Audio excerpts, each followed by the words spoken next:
All right, so we're going to be moving on to game number 2 in a moment's time here. We're going to be on Tomb of the Spider Queen for our second map.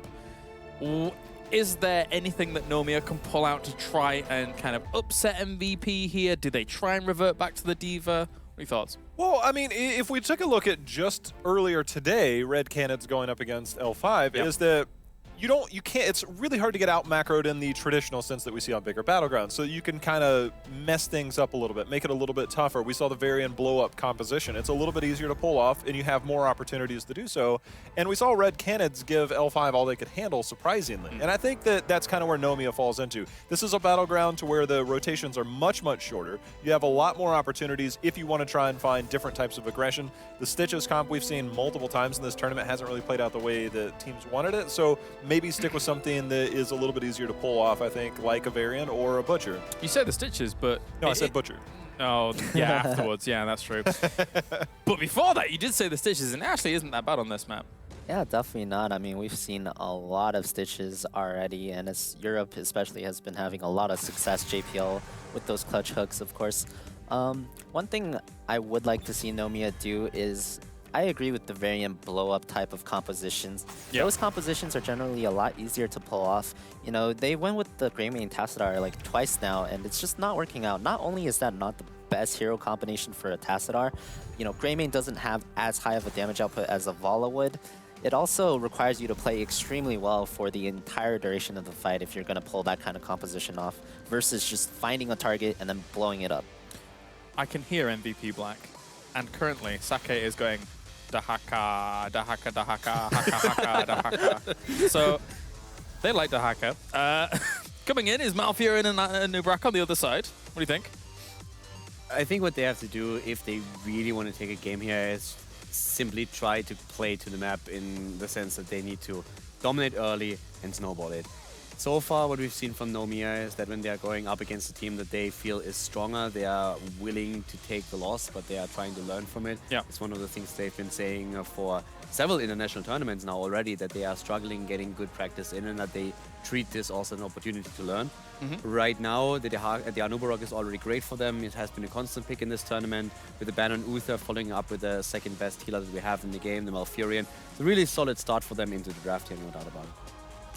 I really feel like Greymane, you know, with the Dahaka pickup, it's actually very different for MVP Black. So Tassadar, we know, we were wondering when and if he would come out at this tournament because of the recent buff. Now, Tyrael, Tassadar, Dahaka. The Tassadar without an instant pick on a Greymane makes me wonder if things are about to get interesting on the side of MVP Black. You're still thinking about that Butcher. I am, and don't even try and deny it. It is a thing. Tassadar, look, if you silence the Butcher on the front line, you still have Tassadar shields, which you still have the extra healing at level 4. I'm just saying. I mean, correct me if I'm wrong, but I get the feeling that JR talks a little bit too much with Trixler. Absolutely. I was thinking the same. Yeah. He's got Trix wacky meta, but because he's so tall, he's got J-House pie in the sky picks. That was... It's a little weird because I've heard these thoughts before, but they were from a much shorter person. Now, again, the Tassadar, let's be serious though. The Tassadar pick opens up a handful of things for MVP Black. Now, Greymane obviously wasn't. Still trying to sell it. No. Outside of that, Kyocha's Tracer. Kyocha's Tracer is one of the best in the world, if not the best. I think Snitch would give him a run for his money. Zelia would give him a run for his money. Glaurung at times. Chromie being banned out there, but Tracer is a thing. And I think that it opens the door for a wide variety of picks. Cassia is another one that MVP Black could run. Okay, now to the word of reason, Fan. Yeah. What was wrong with those? No, that was fine. I really like where MVP Black is going with this. If you remember about like 2 minutes ago, I'm like, Nomia, you know, their best chance, just blow them up. Like, and Anubrak, Malfurion, those are two of the best picks for blowing a hero up. When I saw that, I was going to be like, you know, good. Just ban Tyrael and then draft blow-up heroes. But MVP Black kind of hedged their bets. They went with the Tassadar Tyrael in the 2-3. They're like, we know your only chance is going to be blowing us up. We're going to take the most defensive heroes possible in our 2-3. We're going to give up some potentially other strong picks. And then we also ban out the Chromie. So I feel like... I like what we're seeing right now, because we've been talking about the Tassadar a bit, and as much as Jeha would like to see a Butcher here, I think a Vala with a double support would have also been fantastic for them. So Nomia identifying that, taking the Vala, and then they're looking at it saying, okay, good, what are we doing with this? Do we pick a second support? Do we go into an Oriel? But they still have Zarya available, so that's where the shield comes in again. You have someone that helps out Nubrak at the front a bit. I think it's a really solid draft on the side of Nomia. I like this. Yeah, Absolutely. I love the Zarya Vala response. You know, they saw that the Tacit Arterial, they saw there's no chance for them to run the blow-up style anymore, and then they switched to one of the strongest sustained damage compositions in Zarya Tyrael. You know, it's a really good counter to the Tyrael Tassadar because now you can match them in the sustained damage output, and you took away one of the best heroes with Tassadar as well. And you also have a lot of interrupts when your opponent is trying to get that turn in. Those grenades are just super annoying to deal with here. And Black would most likely have gone into something along the lines of a Vala, and now they have to move away from this.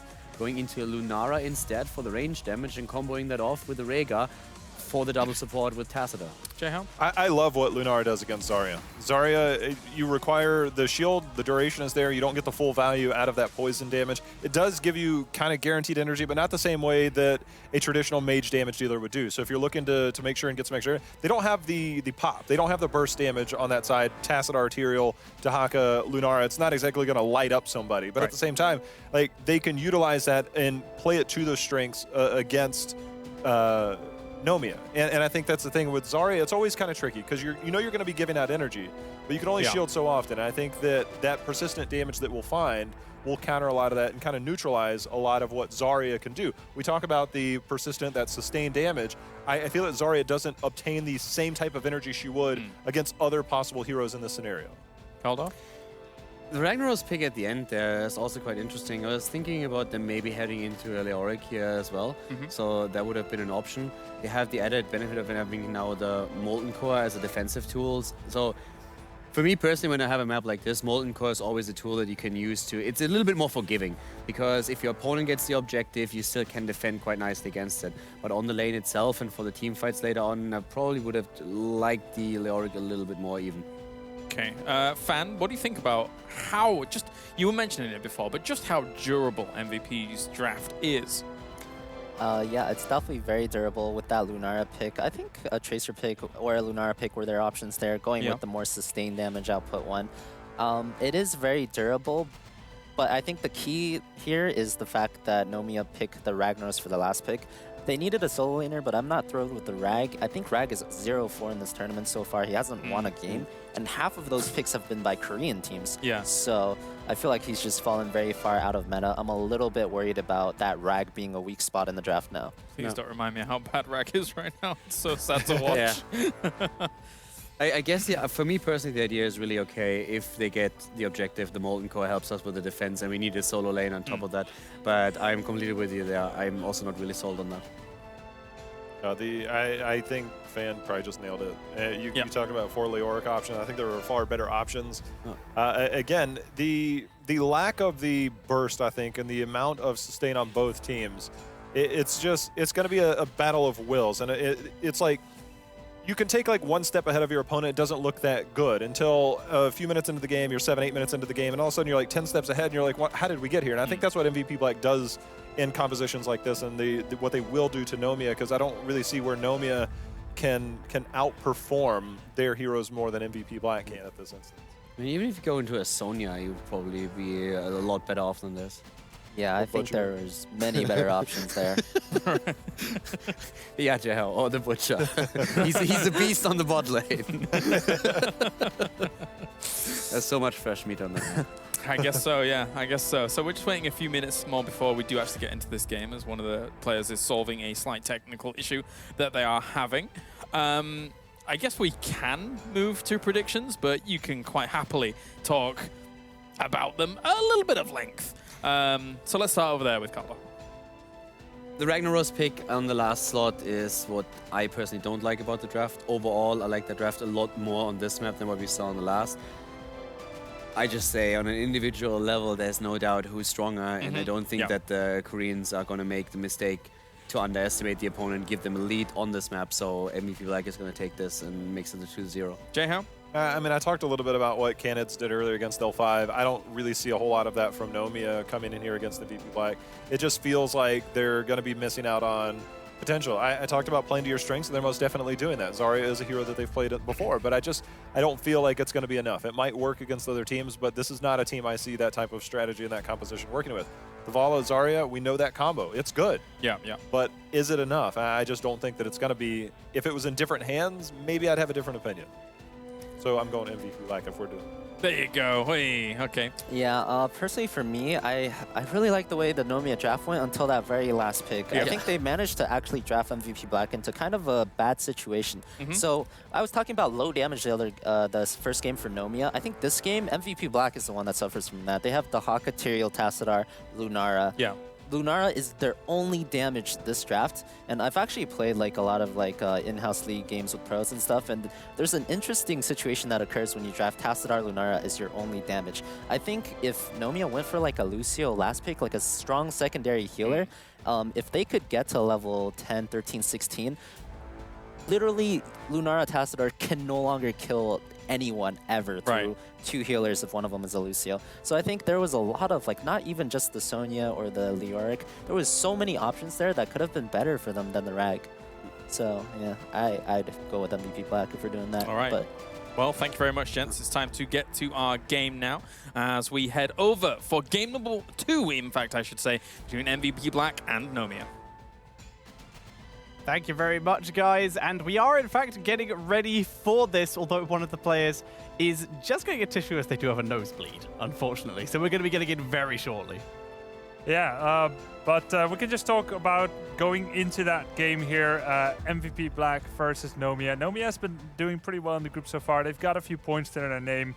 So does MVP Black. And here is a chance for Nomia to even it out. Now, the analysts were talking about Ragnaros. It's true, he's lost everything so far, but Tetcher, he used Q build every game. There are other builds. How about going for a little bit of meatball build? Meteor build? Maybe. I mean, you're going to be staying at range because Lunara's going to be poking you anyway. Yeah. Give him some meteor. Yeah, go for the meteor build, go for the lava wave. Well, we'll see what route I he think will. you're going too far there, Grubby, but... Or maybe not far enough. To be fair, there's Lava Wave. It's probably going to be on this map, I guess. Waves is too... Oh, no, it would have been a larger map, wouldn't it? Oh, you want to have a team fight, it'd be this map because they're so close together. If you do lava wave here, you lose all the gems, which... Oh, yeah.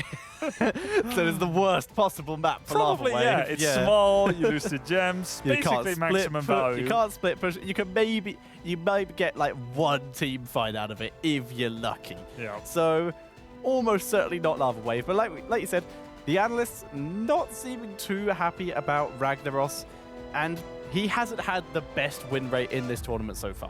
Yeah, on account of being 0%. Yeah. Which is lower than most percentages of double or triple digits. Indeed it is. Other heroes, though, that have slightly better win rates. Zarya's done okay, I think. I think she has a win. I might be wrong. Is Arcane's nose in the back of his neck? He said he was bleeding. He said it's bleeding. a nosebleed. I assume nosebleed because that's the They're usual one. I applying don't know. tissue to the back of his neck. Yeah, Did they just remove a probe from his neck? Is he from the future? Have MVP Black hired assassins? Is this how this is going? They hired Valera and we're like, okay, we're actually scared of the Australians. You're back. If they did that, I'm sure it's ketchup. I think it is his back. Is it just the ketchup? I don't know. Anyway, so sorry guys, still, and ladies of course, still waiting a little bit as we try to sort out that, which must be sorted out. We're as keen to get this game started as you all are. Indeed. We want to see how this goes. The Lunara already scary enough on its own. We've seen some solid play from it from a couple teams. Not as highly picked as some of our other assassins, but I agree with the analyst. I feel like MVP Black was pushed into a corner where they initially drafted defense and then just randomly rounded it out with a Rhaegar and a Lunara. It is a cool thing. Zarya can easily and predictably gain energy from shields because poison is telegraphed where it's going to be doing damage over up to the next 10 seconds. So if Nomia can play this straight up and not fall behind too far, they have a chance. Very true. It is a strange one. The Zarya into the Lunara is very satisfying when you are able to get that full duration shield off and tick that poison. However, that doesn't work so well into the late game where Lunara's poison is killing you before, after, during, and basically the second you get it, it's killing you very effectively because it scales, I believe, second best in the game behind the Zebo. Yeah, it's 4.5% per level, I believe, the poison of Lunara. Yep. Most things are 4% strength per level. Anyway, it does look like both teams are ready, so we're going to be jumping into it when the camera's ready. Fantastic. We are finally into the game, ladies and gentlemen. And spawning on the left-hand side, currently 1-0 up, hailing from Korea. It is going to be MVP Black. And with some solid spray game as well. Playing for them, we have... Oh, gone, apparently. On the right side here in the red, on the left side here in the blue. It's going to be MVP Tist on the Tyrael, Meriday on the Rhaegar, Sake on Tyrael, Reset on Lunara, and Kyocha on the Dehaka. Sake, of course, on Tassadar. On the right side, we've got Nomia with Robodobo on Anubarak, John on Zarya, Vanilla on Malfurion, Arcaner on Vala, and their Fat94 on Ragnaros. Okay, Who so he's has not playing gone the warrior. for Q? Oh. Lickeye. Okay, so on the previous map, MVP Black took a lead basically from second one. When the start sign was signaled, they took down 2 towers, then 2 more, and by the time 2 minutes was done, it looked like Black was certainly going to win that game. So let's see how Nomia's early game is going to be looking. So with the starting talents, we see the Demolitions Expert, which already has 8 stacks coming in here from John, doing a spectacular job with that.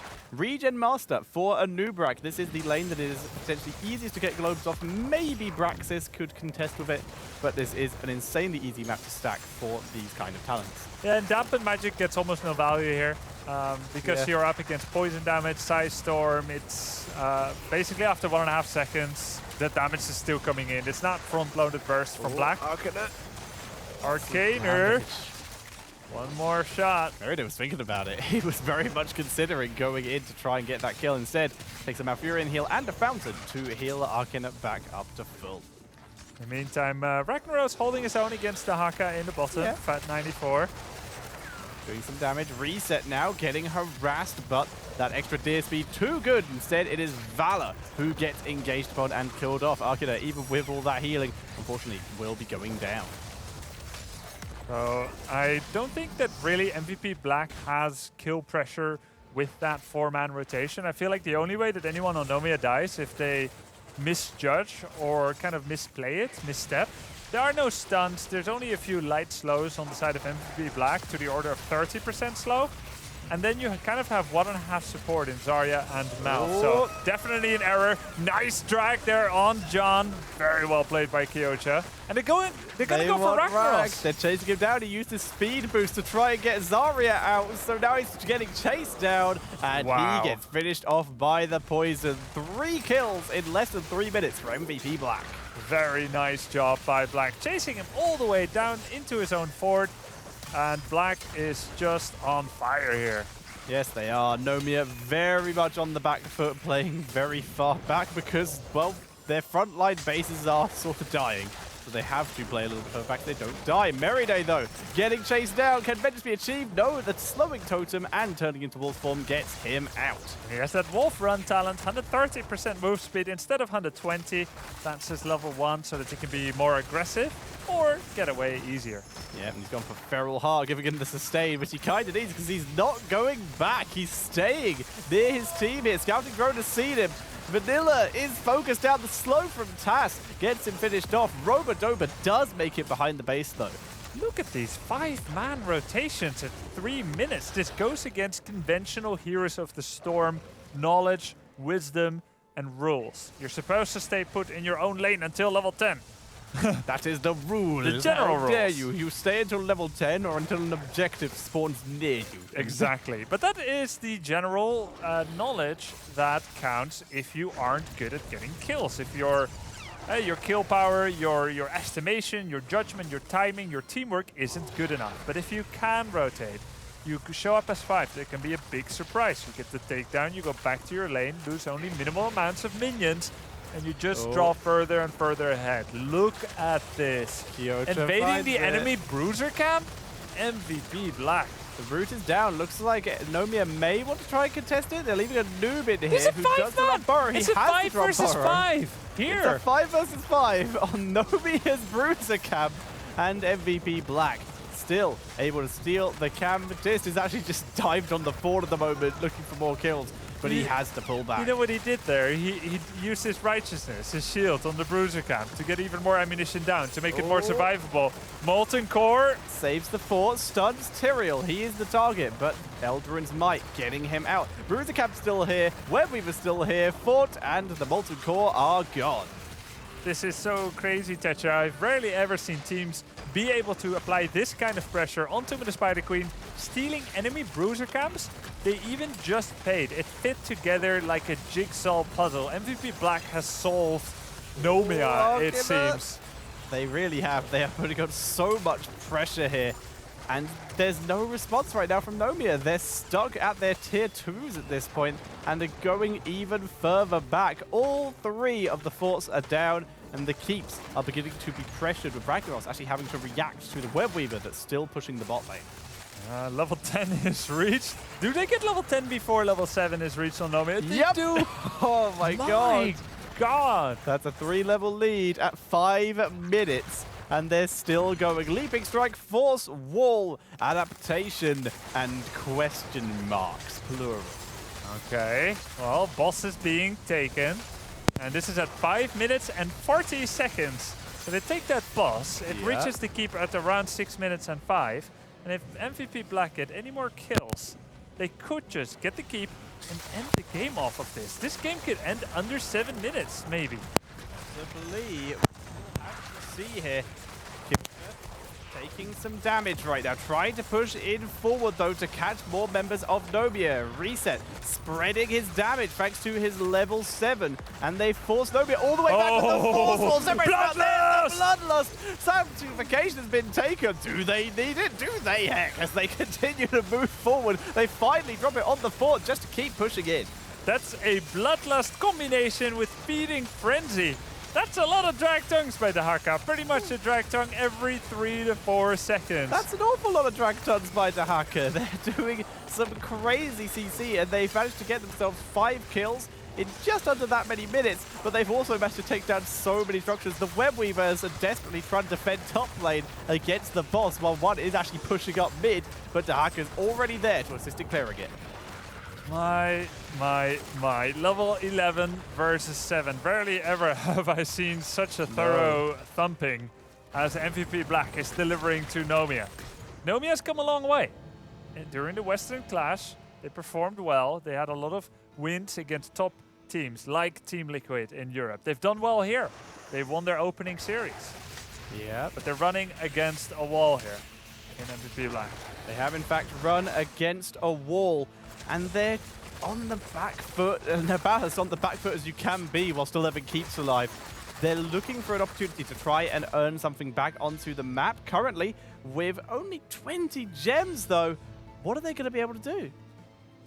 I don't know. You need to out-soak the XP on every lane, but as long as MVP Black doesn't push every lane. Look at top lane, for instance. Does MVP Black need those gems and that XP right now? They don't really. And by leaving it here, by parking that lane right there, Nomia would have to go all the way to that place to soak that experience. That means it's out of reach. They would be overextended. Yeah. So Black deliberately not pushing every lane until such time as they are already putting pressure, as they are already seeing 5 members of Nomia mid. So, MVP Black about to hit their level 13 with this tower kill, giving themselves another talent advantage before the heroics are even reached. They just get it. Molten Core is dropped just for the defense here. Sanctification is dropped by Tyrael as they move forward. Leaping Strike onto John, but he's in too safe a position. That was not a long-lasting Molten Core at all. Rag is on the run as Lunara chases him down. Nice Sanctification into Bloodlust here as MVP Black has such a big attack here. Webweaver still alive. Keep goes down. Bottom keep is taking damage as well. This is a most harrowing situation for our ANZ team here in Nomia. It really is. MVP moving in. Webweavers in the mid and bottom lane as they look for more kills. But Reset sort of moved very far forward. There's the shield from Tas though, and he instantly begins to turn around. The attack speed slows, the movement slows from Tastar, giving Lunara even more damage with that unfair advantage. They pick up another kill to Anubrak and another one onto Vala, and another one soon to be onto the core. But can Nomia get their one kill this game, Tetcher? They're trying, they are looking for it, but everyone's too high health as the core reaches 10%. That is GG. And MVP Black take the game and take the 2-0 and the 3 points. Such a quick series between these two. A most deserved victory for MVP Black. And Nomia, they're going to have some fun looking at these VODs later, trying to learn from it what they can. They're not out yet. They're not. They still have those 3 points in their back pocket. The question is, are they going to be able to gather any more over the last 3 days that we still have left in these round-robin group stages? There is hope for Nomia to make it through, and it's not like a sliver of hope. It's pretty good hope. Those 3 points are kind of mental for them right now. Yeah, honestly, I think the draft was fine for Nomia both games. I think they showed intelligence and planning in the draft. Their play was great earlier on with D.Va. They have, good team fights, good map control. It's just not nearly as good enough as MVP Black's. Yeah, and MVP Black back on showing the form we came into this event expecting from them. Let's hear more about it from our friends at the Analysis Concave. All right, yes, a 2-0 victory there for MVP Black. I'm joined once again by Caldor, Jehao, and Fan. Jehao, do you think Butcher would have made a difference in that game? I mean, they would have got 10. oh, that was one of their main objectives, I guess. Right, I see. It was odd listening to the teams as a whole. We were sat here listening to MVP Black, and once they'd actually force-walled in near where the hard camp was, it was as if they were just commentating their own game. They were like, GG, and shouting and things like that. It was a bit strange, to say the least. But a strong showing coming out from MVP Black. It was a strong showing, but it felt very, very bad sitting there, hearing them cheer and then looking at the same time at the Australian team, even though they took it with high stress. I mean, as the core falls, they're just like, get 10, we can get 10. They saw an opportunity to at least get the double digits in levels. Didn't quite work out, but yeah, they took it like champs. Right. Let's check in at Fan Station, of course, as we do have replays abound. Yeah, so, I mean, there wasn't much fighting in that. So this is going to be a first ever. If we could just pause right about here.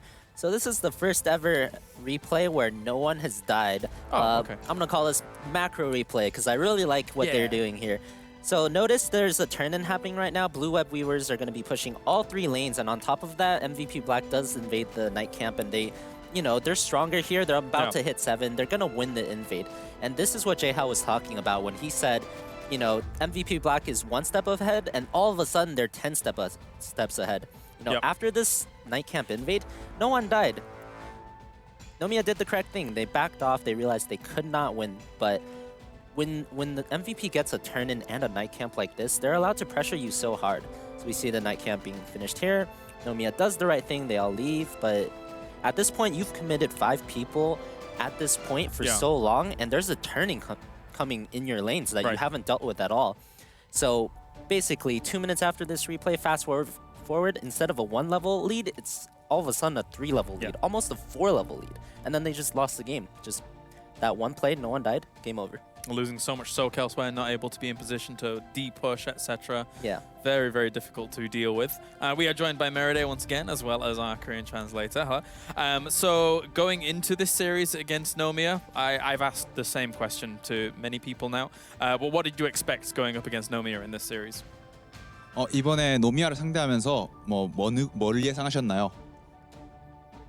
따로 예상한 건 없었고 그냥 우리가 하던 대로 하면은 이기지 않을까 싶어갖고 유럽 선수들 경기를 보면서 메타를 좀 저희가 찾아가고 있거든요. 그래갖고 그거를 쓸까 말까 고민을 하다가 첫 경기 때는 약간 간보기로 했었는데 굳이 쓸 필요 없을 것 같다 해서 전략을 좀 숨기는 쪽으로 갔어요.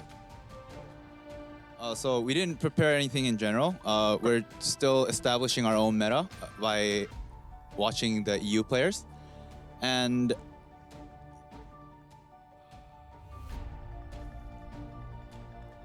It's fine. Take your time. Ask him again. Ask him again if you like.